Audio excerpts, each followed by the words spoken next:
Bismillahirrahmanirrahim. Assalamualaikum warahmatullahi wabarakatuh. Perkenalkan, nama saya Yayang Jasfa Islami, nomor induk mahasiswa 1862170019. Video ini dibuat untuk memenuhi tugas UAS mata kuliah profesi keguruan yang diampu oleh Ibu Dr. Rizawati MSc. Pada kesempatan kali ini saya akan membahas tentang pengembangan keterampilan dasar guru dalam kegiatan belajar. Mari kita simak. Pendidikan adalah suatu fondasi dari kemajuan suatu bangsa. Di dalamnya guru memegang peranan yang sangat sentral. Guru bukan hanya pendidik, tetapi juga sebagai agen perubahan sosial yang membentuk masa depan generasi penerus. Kualitas pendidikan sangat bergantung pada kualitas guru itu sendiri. Dan untuk mencapai hasil pendidikan yang lebih baik, guru perlu memiliki keterampilan dasar yang unggul dalam menjalankan tugas-tugasnya. Nah, apa saja sih aspek keterampilan dasar guru? Mari kita simak. Menurut Ambarita tahun 2015, ada 10 aspek dasar keterampilan guru. Yang pertama, menguasai materi pembelajaran. Yang kedua, mengelola program pembelajaran. Yang ketiga, mengelola kelas. Yang keempat, menggunakan media belajar. Yang kelima, menguasai landasan pendidikan. Yang keenam, mengelola interaksi pembelajaran. Ketujuh, menilai prestasi belajar murid. Kedelapan, pelayanan bimbingan. Yang kesembilan, menyelenggarakan administrasi sekolah. Yang kesepuluh, menafsirkan hasil penelitian guna keperluan pembelajaran. Lalu selanjutnya, menurut Mulyasa tahun 2013, ada 8 aspek keterampilan guru. Yang pertama, keterampilan bertanya. Yang kedua, keterampilan memberi penguatan. Yang ketiga, keterampilan mengadakan variasi pembelajaran. Yang keempat, keterampilan menjelaskan pembelajaran. Yang kelima, keterampilan membuka dan menutup pelajaran. Yang keenam, keterampilan mengelola kelas.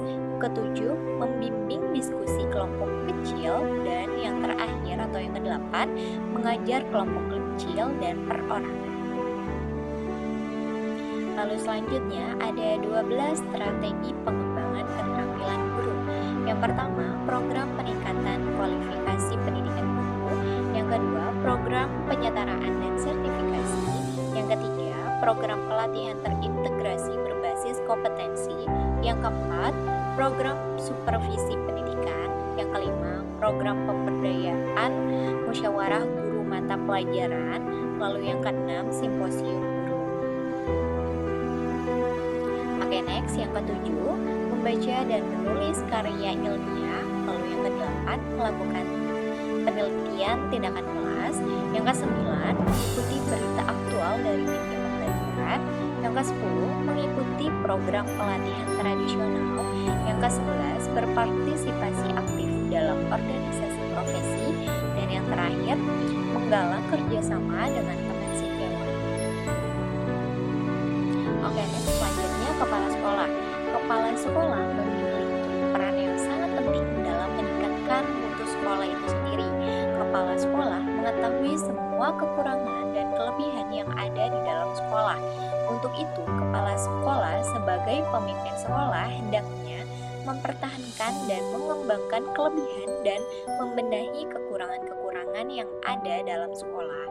Untuk itu, peran kepemimpinan kepala sekolah sangat urgent dalam sekolah karena maju mundurnya sebuah sekolah tergantung kepada bagaimana kepemimpinan sekolah itu sendiri. Oke, selanjutnya apa saja upaya kepala sekolah dalam meningkatkan kinerja guru?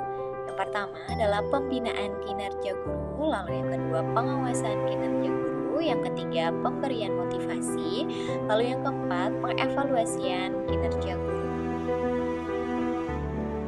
Ada beberapa tantangan utama yang sering dihadapi oleh guru dalam proses pengembangan keterampilan mereka. Di antaranya, yang pertama, kurangnya waktu. Nah, guru seringkali memiliki beban kerja yang padat, termasuk mengajar kelas, menilai tugas siswa, dan melibatkan diri dalam kegiatan ekstrakurikuler. Ini dapat menyebabkan kurangnya waktu untuk berpartisipasi dalam pelatihan atau aktivitas pengembangan keterampilan selanjutnya ada keterbatasan sumber daya. Beberapa sekolah dan lembaga pendidikan mungkin memiliki keterbatasan sumber daya, termasuk akses terbatas ke pelatihan atau fasilitas untuk pengembangan keterampilan. Yang keterbatasan ini dapat menghambat upaya guru untuk meningkatkan keterampilan mereka. Lalu yang ketiga, perubahan kurikulum dan kebijakan. Guru seringkali dihadapkan pada perubahan kurikulum dan kebijakan pendidikan yang berkelanjutan. Ini memerlukan adaptasi dan pelatihan tambahan tentunya untuk mengikuti perkembangan baru. Lalu yang keempat, ada keterbatasan dukungan dan pengawasan. Tidak semua guru menerima dukungan atau pengawasan yang memadai dari kepala sekolah atau pengawas pendidikan. Nah, pengawas pendidikan yang lemah dapat menghambat upaya guru dalam mengembangkan keterampilan mereka. Lalu yang kelima, ada ketidakpastian dalam evaluasi kinerja. Guru mungkin merasa tidak yakin tentang sejauh mana pengembangan keterampilan mereka akan memenuhi penilaian kinerja mereka atau prospek karir mereka. Oke, selanjutnya yang keenam, ada kepuasan dan motivasi pribadi. Tantangan ini bersifat subjektif, tetapi ada guru yang mungkin kurang termotivasi untuk pengembangan keterampilan mereka karena merasa sudah puas dengan tingkat keterampilan saat ini atau tidak melihat manfaat jelas dalam pengembangan lebih lanjut. Lalu yang ketujuh, ada ketidaksetaraan akses ke pelatihan. Nah, beberapa guru mungkin memiliki akses yang terbatas ke pelatihan atau kesempatan pengembangan keterampilan dibandingkan dengan rekan-rekan mereka. Ini dapat menghasilkan ketidaksetaraan dalam tingkat keterampilan guru di berbagai sekolah atau wilayah. Lalu yang kedelapan, ada tantangan teknologi.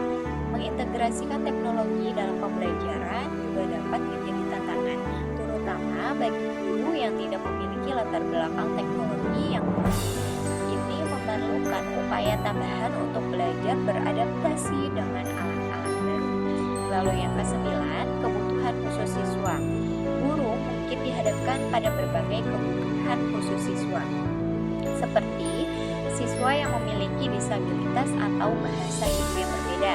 Nah, untuk menghadapi kebutuhan ini memerlukan keterampilan tambahan dalam diferensiasi pengajaran. Lalu yang ke-10, ada tekanan dan stres. Tekanan dari faktor eksternal seperti uji standar atau tuntutan dari orang tua bisa menambah tingkat stres dan mengurangi waktu yang dapat dihabiskan untuk mengembangkan keterampilan. Baiklah, dari materi yang telah dipaparkan dapat diambil kesimpulan, keterampilan dasar guru memainkan peran yang sangat penting dalam meningkatkan efektivitas proses pembelajaran. Guru memiliki keterampilan dasar yang kuat dapat memberikan pengajaran yang lebih baik, meningkatkan motivasi siswa, dan menciptakan lingkungan belajar yang positif. Pengembangan keterampilan dasar guru dalam kegiatan belajar adalah suatu keharusan dalam upaya peningkatan kualitas pendidikan. Sebagai garda terdepan dalam proses pembelajaran, guru memiliki peran kunci dalam membentuk masa depan generasi mendatang. Terima kasih telah menyimak sampai akhir video ini. Kurang dan lebihnya saya ucapkan mohon maaf. Assalamualaikum warahmatullahi wabarakatuh.